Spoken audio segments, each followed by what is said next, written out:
What's up, guys? This title isn't clickbait, but it is a little bit of an exaggeration. Dustin Poirier on the UFC on Paramount stream yesterday, he did correct me on something I said, which was pretty cool. Dustin's one of my favorite fighters, so sucks I got this wrong, but hey, it is what it is. I'm gonna play the clip and then I'll give the context and go throughout some of the moments in this podcast episode. Twice. All right, from late 25, Conor is entertaining, but it's been 4 years. 5 years it's been. That's how powerful, impactful it is. 5 years, like it's easy.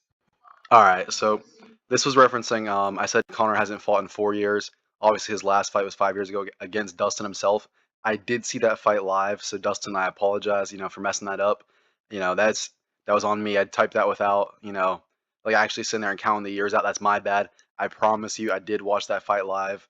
That being said, pretty cool that I got one of my comments read off.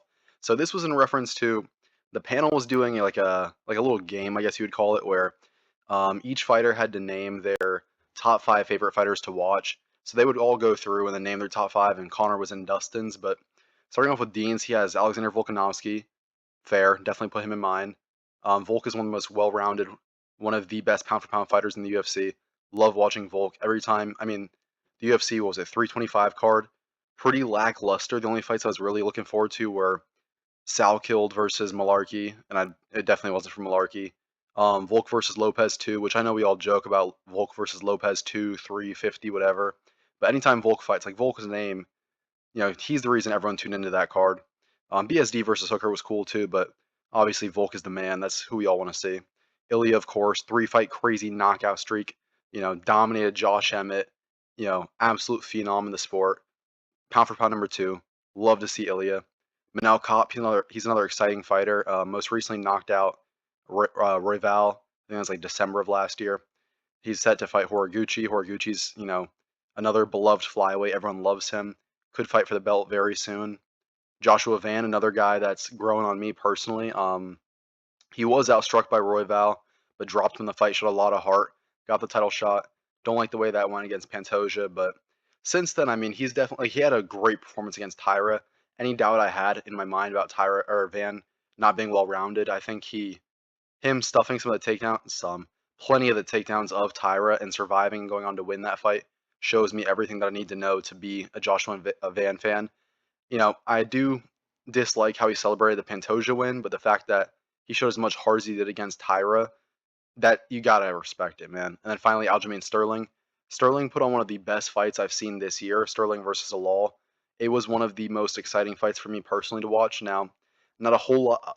I mean, Aljo's obviously a former champion. He's making a decent run at featherweight now. Champ at bantamweight, obviously. That being said, he does have some name value. Not a whole lot compared to other guys in the UFC like Islam, Ilya, Volk, Jan, Merab, Armin, Pereira, etc. But Aljo's he's a blast to watch. So I like this list from Dean. I think these are 5 very exciting fighters to watch. Next up was Poirier. Let me see if I can find it.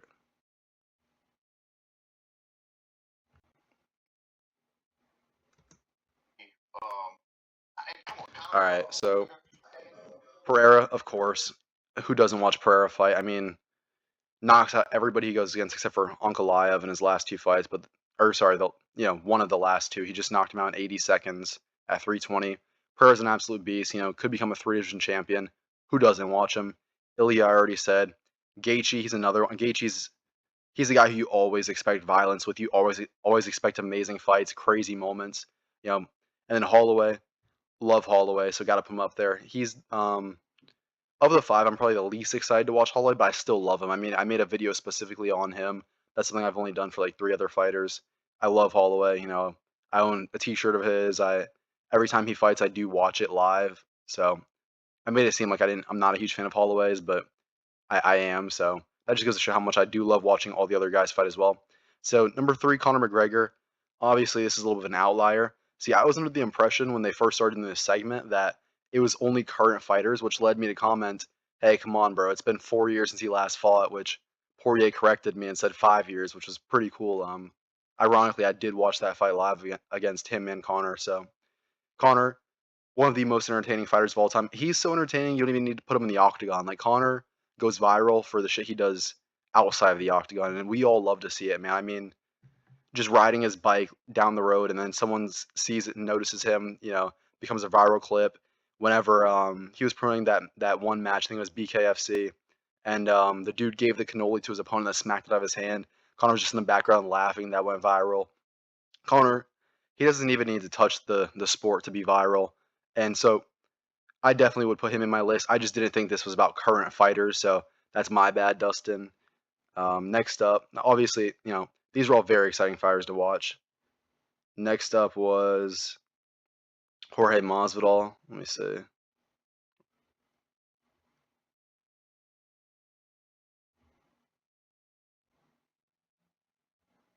They haven't shown Weidman's first. Why is it not?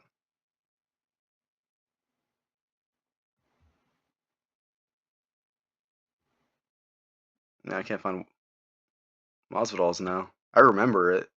3 of them were Portuguese. It was Protest, Pantoja, and Pereira, I believe. Let it play out for a second.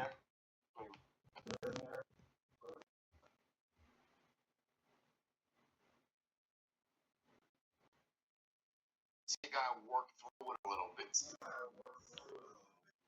That's another comment I said. I can't believe everyone missed Peter Yan and Arman. Let me know what you guys think. I always love to see Arman and Yan fight. This was actually very surprised that none of the 4 guys put any of them in their top 5.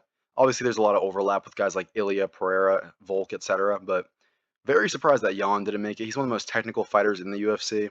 I think at some point Dean said Yan was in his honorable mentions. He was his first honorable mention, so definitely a good pick there. Arman, surprised he didn't make it. I mean, Arman is the reason that RAF is as viral as it is. So Arman is definitely one of the most exciting fighters to watch, even if it's not in a fight, but a wrestling match. If it's a submission only match, RAF freestyle wrestling match, whatever. Arman is very entertaining to match or to watch compete.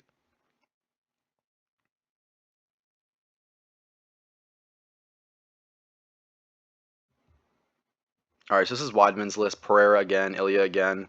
Yuri, that's another one. Yuri, apart from the Olberg loss at 327, has not lost a fight to anyone besides Pereira in 10 years. Has not had a fight go the distance. I mean, all of his fights were either he would knock out or submit somebody more often than not knock him out, or he would get knocked out by Pereira up until this Olberg loss. So Yuri, his fights never go the distance. He usually puts people away. Entertaining fighter. Gaethje, I already touched on. Pause. And then Merab. I love to watch Merab fight. Like, I know he's a bit of a decision merchant. That being said, his fight with Corey Sandhagen where he set the takedown record, that was one of the most fun fights I've watched in a while. I mean, I really do like Merab. I like his personality. I like his style. He's not the most he doesn't get a whole lot of finishes, but he is a very dominant fighter, and it's very entertaining to watch for me. I mean, he's a guy with no steroid allegations. He's always shorter than his opponents. He doesn't have like a whole lot for him other than his cardio. Like that's his most notable trait. But that being said, he's an absolute dog, and I love to watch Merab fight. And then I'm trying to find Masvidal's. Not sure where it is. I know, Protest was up there. I know Pereira. I know Pantoja. I know he had 3 of the 5 were Brazilian fighters.